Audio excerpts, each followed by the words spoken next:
dans le prochain épisode de Demain nous appartient. Tandis que Vanessa est bien le copycat de Mercier, Nathan apprend une technique pour gérer son stress. En parallèle, Roxane et Sarah cherchent un nouveau donneur. Attention, les paragraphes qui suivent contiennent des spoilers sur l'épisode de Demain nous appartient demain soir sur TF1. Si vous ne voulez rien savoir, ne lisez pas ce qui suit. Mardi 24 mai dans Demain nous appartient. Vanessa est bien le copycat de Mercier. Au petit matin, Georges fait croire à Vanessa qu'il est barbouillé afin d'éviter de boire l'infusion à la sauge qu'elle lui a préparée. Une fois la jeune femme partie, le policier appelle Sarah et la prévient qu'il ne viendra pas travailler.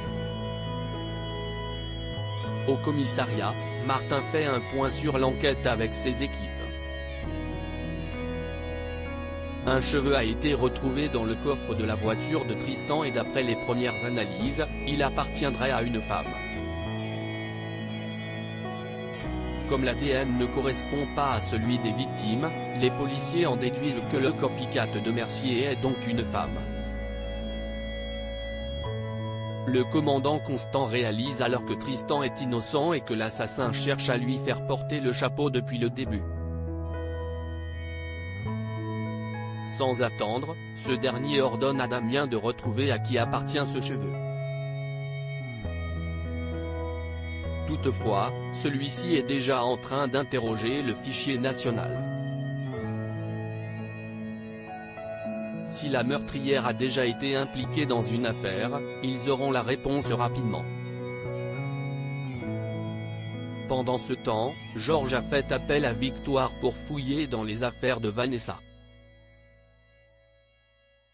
Avant de toucher à quoi que ce soit, la fille Lazari décide cependant de prendre une photo pour pouvoir tout remettre en place une fois qu'ils auront terminé.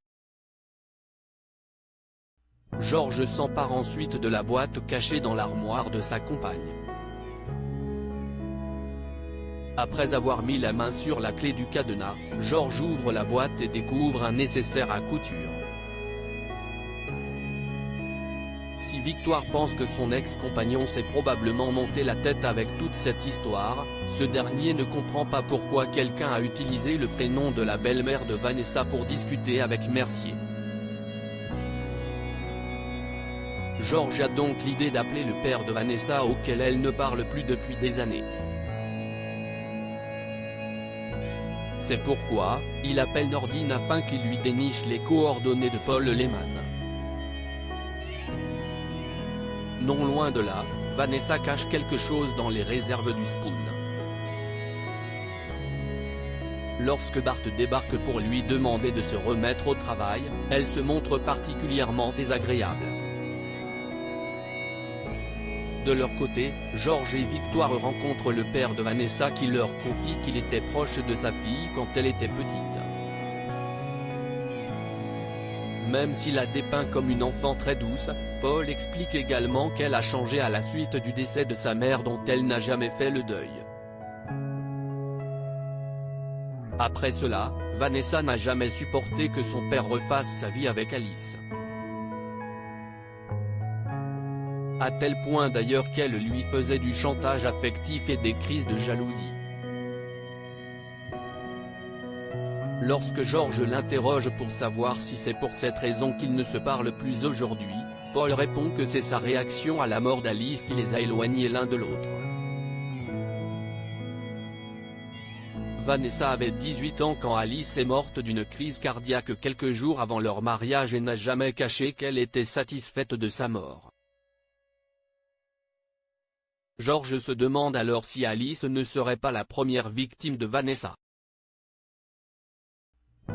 Bien qu'il y ait beaucoup de zones d'ombre dans cette histoire, Victoire lui conseille de dormir un peu afin de réfléchir à tout cela à tête reposée. Cependant, Georges a besoin de réponses et confronte plus tard Vanessa sur son lien éventuel avec tous ces meurtres. Offusquée, elle lui rappelle qu'elle a failli mourir puis jure qu'elle n'a rien à cacher. Comme elle est blessée par son manque de confiance, Vanessa quitte l'appartement. La nuit tombée, Vanessa se rend dans sa planque et regarde une photo d'elle et George avec attention avant de s'emparer d'un flacon de digitaline. Nathan apprend une technique pour gérer son stress. Nathan a été convoqué dans le bureau du CPE pour discuter de ses résultats scolaires qui sont catastrophiques. Mais il a tellement peur des représailles qu'il décide de ne pas se présenter au rendez-vous. À l'heure du déjeuner, Étienne le croise dans la cour et l'invite à le suivre. Dans la mesure où il stresse à l'approche des examens, Étienne lui donne plusieurs exercices de respiration et de visualisation à faire.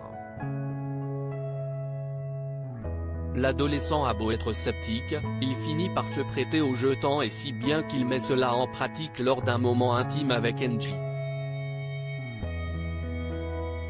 Roxane et Sarah cherchent un nouveau donneur. Depuis que Sarah et Roxane lui ont demandé d'être leur donneur de sperme, Nordine se montre particulièrement fuyant.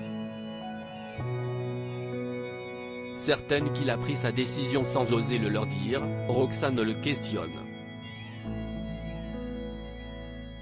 Ne souhaitant pas avoir cette conversation au commissariat, il leur donne donc rendez-vous au Spoon puis leur annonce qu'il n'est pas la bonne personne pour ce projet.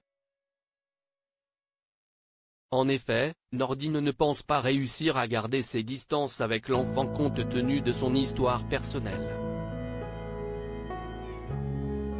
Si elle se montre compréhensive, les deux jeunes femmes sont malgré tout déçues. Pour autant, Sarah et Roxane ne baissent pas les bras et comptent bien trouver un donneur au sein du commissariat en la personne de Damien.